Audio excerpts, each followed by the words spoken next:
महाराष्ट्र के मुख्यमंत्री एकनाथ शिंदे के ये कहने के एक दिन बाद कि वो सदियों पुरानी हाजी मलंग दरगाह, जिसके मंदिर होने का दक्षिणपंथी समूह दावा करते हैं कि मुक्ति के लिए प्रतिबद्ध है, दरगाह के हिंदू ट्रस्टियों ने कहा है कि इस विवाद को तूल राजनीतिक लाभ उठाने के लिए दिया जा रहा है।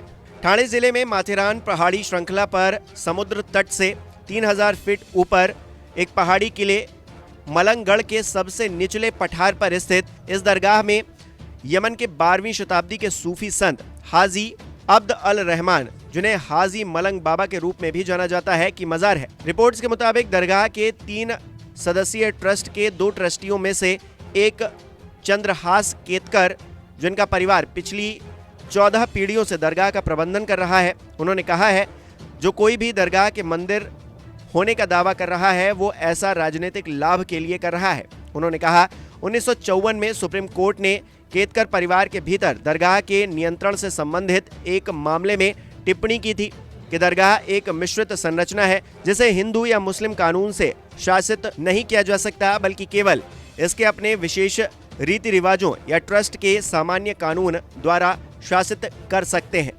उन्होंने आगे कहा कि राजनेता अब इस विवाद को सिर्फ अपने वोट बैंक को आकर्षित करने और एक राजनीतिक मुद्दा खड़ा करने के लिए उछाल रहे हैं।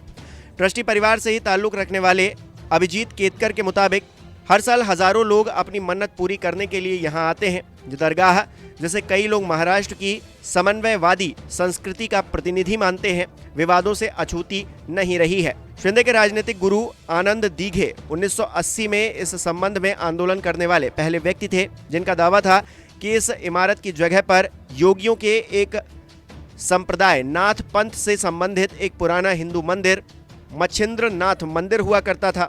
साल 1996 में वो यहां पूजा करने के लिए 20,000 शिव सैनिकों को मंदिर में ले जाने पर अड़े हुए थे। उस साल तत्कालीन मुख्यमंत्री मनोहर जोशी के साथ साथ शिवसेना नेता उद्धव ठाकरे भी पूजा में शामिल हुए थे। तब से सेना और दक्षिणपंथी समूह इस इमारत को श्री मलंगगढ़ के नाम से पुकारते हैं।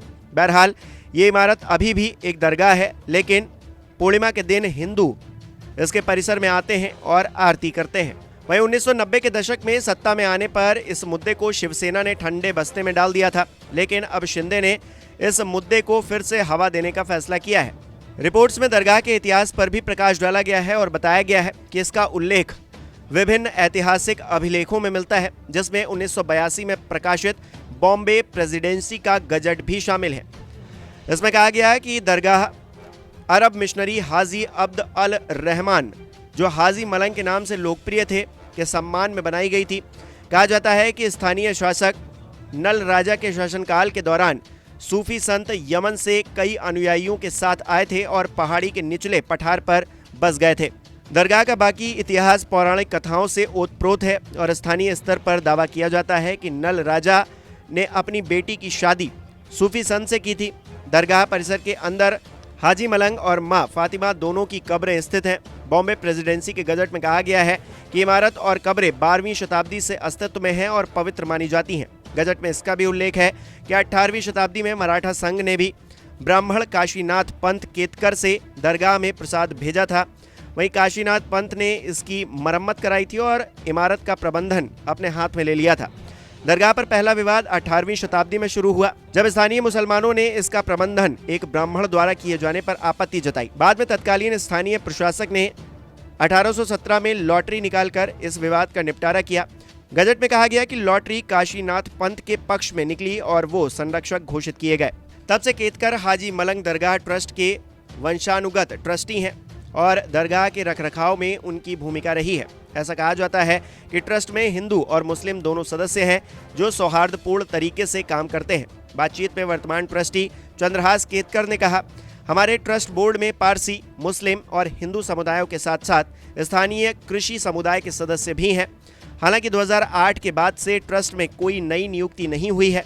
संयोग से शिंदे ने फरवरी 2023 में दरगाह का दौरा किया था। तब उन्होंने आरती की थी और दरगाह के अंदर भगवा चादर चढ़ाई थी। 11 महीने बाद उन्होंने इस मुद्दे पर आक्रामकता बढ़ा दी है।